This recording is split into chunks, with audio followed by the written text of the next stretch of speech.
number 3. We're going to start with the definition here of simulation. Simulation is using an experiment instead of a real situation.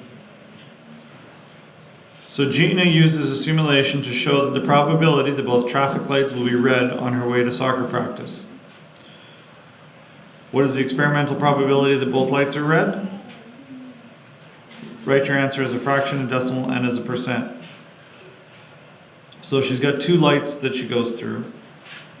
Is that right?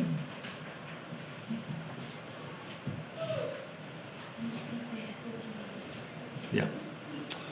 Experimental probability is the chance of an event occurring based on the results of an experiment. So an experiment is something that you actually try and create or do. Experimental probability is the number of favorable outcomes divided by the number of trials.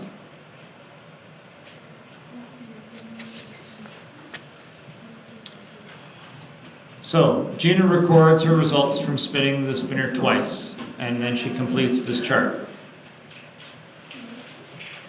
So first light, it's either green or red, and these are the different trials. She tried 10 times to check this out, and she recorded the results. Second light, again green or red, and recorded the results. Once you do that, you can assess the information and determine how many times out of these 10 trials both lights were red. So, first trial, both were red, yes. Oh, there's a green here, so no. There's a green here, so no. Green, no. Red, red, yep. No, yes, no, no, and no. So both were red 1, 2, 3 times. So that means there are 3 favorable outcomes based on her question. And if there's 3 reds, that means that there must be 7 no's. Or 3 yeses, then that means there's 7 no's. Or yeses. Now I'm getting myself confused. There are 7 no's and 3 yeses. So, both lights are red, favorable over the number of trials. Favorable over the number of trials gives you a probability of 3 out of 10 for both lights being red, which is equal to 0.3. So the experimental probability that both lights are red is 3 out of 10, which is 0.3, which if you multiply that by 100 becomes 30%. So if you do an actual experiment and record your results, you can come up with an experimental probability.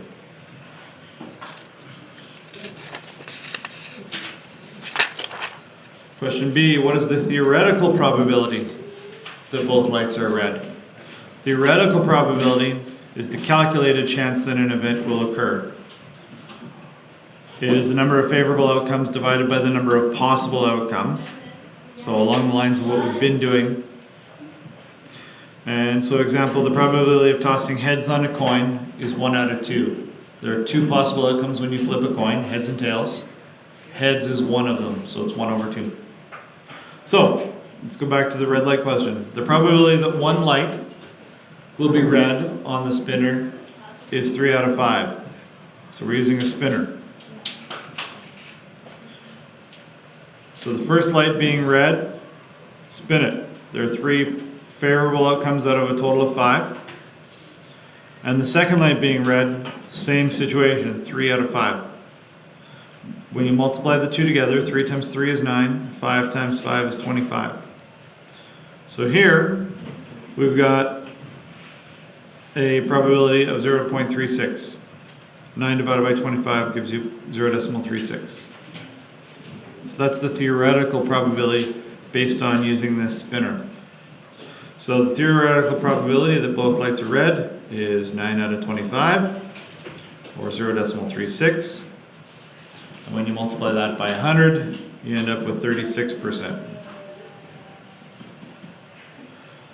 So now we're going to compare the experimental probability and the theoretical probability. The probabilities are close. 0.3 and 0.36 are fairly close, but they're not exactly the same. The experimental probability is actually lower than the theoretical probability.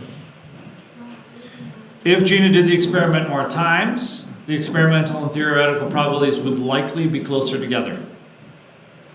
She did 10 trials. That's a relatively small sample to work from. Over time, if she did maybe 100 trials, it would probably be closer to the 36%. Next up is a show you know, so please go ahead and do that.